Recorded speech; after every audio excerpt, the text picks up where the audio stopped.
ఎలా ఉంది కళ్ళు కొండ వేషం? శుద్ధ బండేలా ఉన్నావు.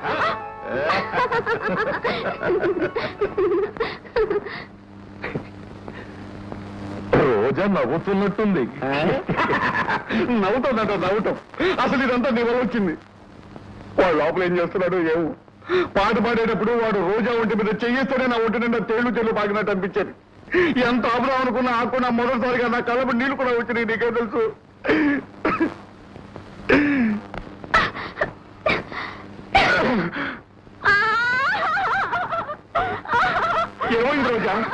ఏమైంది రోజా?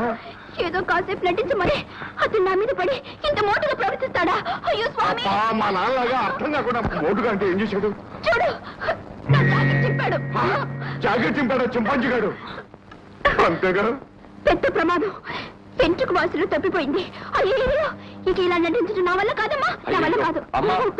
అంత మాట అనకూడదమ్మా. నువ్వు ఇంటి కోడలు కాస్త కష్టపడమ్మా. నా వల్ల కాదండి. హారమా, ఇంత ఘోరమా, ఇంతటి నీచ భారమా? నీచ భారం కాదు, మన కంట్లో కారం. ప్రాసపాత పడకు. సరిగ్గా ఇలాగే ఆ కొండయ్యకి వెన్న రాసి హారం కొట్టేద్దామని చూసాం. కథ అడ్డం తిరిగింది. రోజా జాగి చుంటాడా రాస్కెల్. రాత్రిగా వాడిని లేపేసి మరీ హారం చేజిక్కించుకుంటాను చూడు. ఆ కళ్ళు కొండయ్య గాని మర్యాదగా అప్పచెప్పారా సరి, లేకపోతే అర నిమిషంలో మీ బంగాళా లేచిపోద్ది. కళ్ళు కొండయ్య ఏం చేశాడు వాడు? ఏం చేశాడా? మా గురువు గారిని చంపేసి ఆహారం ఎత్తుకొచ్చి ఏడ దాక్కుండాడు. ఆ విషయం మాకు తెలియదే. రాత్రి వచ్చి మా వరండాలో పడుకున్నాడు. మరి పొద్దుటే లేచి ఎట్టుపోయాడు ఏమో. మన నౌకర్లను అడిగి చెప్తాం రా.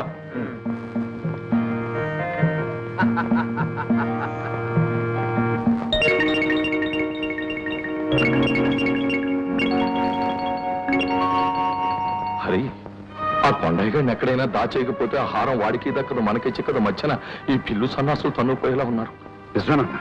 వాడిని ఎక్కడ దాద్దాం? గాజు గదిలోకి తీసుకెళ్లి 4 తగిలించి ఆ హారం నేను లాక్కుంటాను. నువ్వు వీళ్లతో జాగ్రత్తగా మాట్లాడి పంపించి. అలాగే, జాగ్రత్త.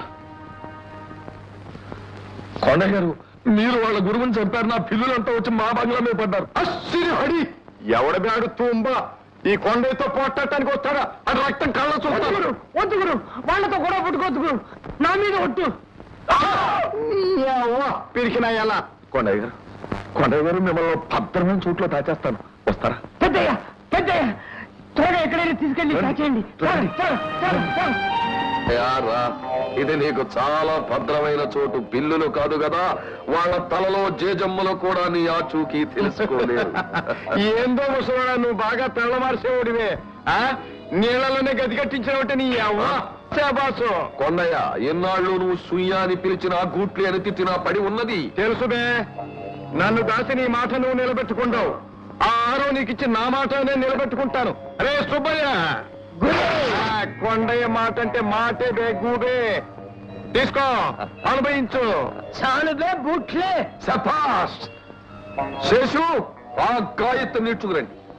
కొండయ్య, ఈ హారం కోసం అనేక విధాల అహోరాత్రాలు నేను రోధించాను, శ్రమించాను, పరిశ్రమించాను. కానీ ఆశ్చర్యంగా, అద్భుతంగా, అనుకోని విధంగా నీ చేతి మీదుగా అయితే నాకు లభించింది. గాయత్రి, ఎన్నాళ్ళు నువ్వు భద్రంగా దాచానని మురిసిపోతున్న హారం ఇదిగో. అది నేను చేతికి ఎలా వచ్చింది? నన్ను వెతుక్కుంటూ నడిచి మరీ వచ్చింది. ఆ బిల్లదరు కూడా నన్ను మోసం చేశాడా? హారాన్ని దేవత మెళ్ళలో అలంకరించమని ఆ విషయం ఎవరికి చెప్పొద్దని ప్రాధేయపడ్డానే. ఆ పిల్లుదన్ను నా మనిషి చంపి అతని మెడలో ఉన్న హారాన్ని తీసుకొచ్చి నాకు ఇచ్చాడు. గాయత్రి, ఈ హారం కోసం 20 ఏళ్ల పాటు నీ చుట్టూరా తిప్పుకున్నావు, అనేక బాధలు పెట్టావు. దీన్ని రెక్కలు విరిచగట్టండి. నువ్వు చాలా అదృష్టవంతురాలివి గాయత్రి. ఈ ధాత్రిలో ఏ మాతృమూర్తికి లభించని ఒక ఘోర, కఠోర, భయంకర, విచిత్ర, సుందర మరణాన్ని పొందబోతున్నావు. ఈ హారాన్ని దాచుకోబోయి పాపం అయిపోతున్నావు. భయంకరమైన మొసళ్లకు పలహారం, అందమైన అరుదైన చేపలకు ఆహారం. చచ్చే ముందు చివరిసారి మనసారా కళ్ళారా చూసుకొని ముద్దుల హారాన్ని. వజ్రాల హారం అని మురిసిపోకు. ఇది నకిలీ హారం శివానందం. నకిలీదా? కొండయ్య, ఆ హారము సిసలైంది కాదు. ఈ కొండయ్య అసలైన వాడు కాడు శివానందం. నువ్వు నువ్వా? ఎదుటి మనిషి శక్తిని తక్కువగా అంచనా వేయకు శివానందం. నన్ను గాయత్రీదేవి గారిని మర్యాదగా ఇక్కడి నుంచి పంపించు, లేదా నువ్వు మోజుపడి కట్టించుకున్న ఈ గాజు గదే నీకు సమాధి అవుతుంది. హరి, ఆ హారం కొండదేవత మెల్ల ఉందని ఆచూకే తెలిసింది. నేను అక్కడికి వెళ్తాను. నువ్వు ఇక్కడ గాయత్రిని రాజాని కాల్చి మార్చి పూడ్చిపెట్టు. సరే, మన వాళ్ళంతా బయలుదేరండి.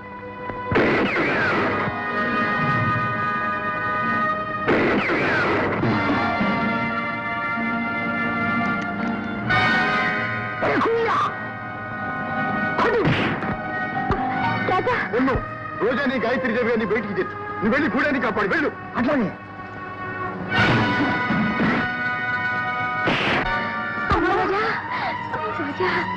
రాజా, త్వరగా మనం ఇక్కడి నుంచి వెళ్ళాలి. వచ్చేయండి వచ్చేయండి వచ్చేయండి.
తీపుంటే తప్పుకో.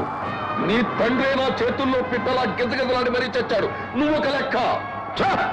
నా తండ్రిని చంపిన దౌర్భాగ్యుడి శవం కళ్ళ చూడటానికే వచ్చాను రా.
అరే 20 ఏళ్ల క్రితం నువ్వు అమానుషంగా చంపిన మా నాన్నగారి సమాధిరా ఇది.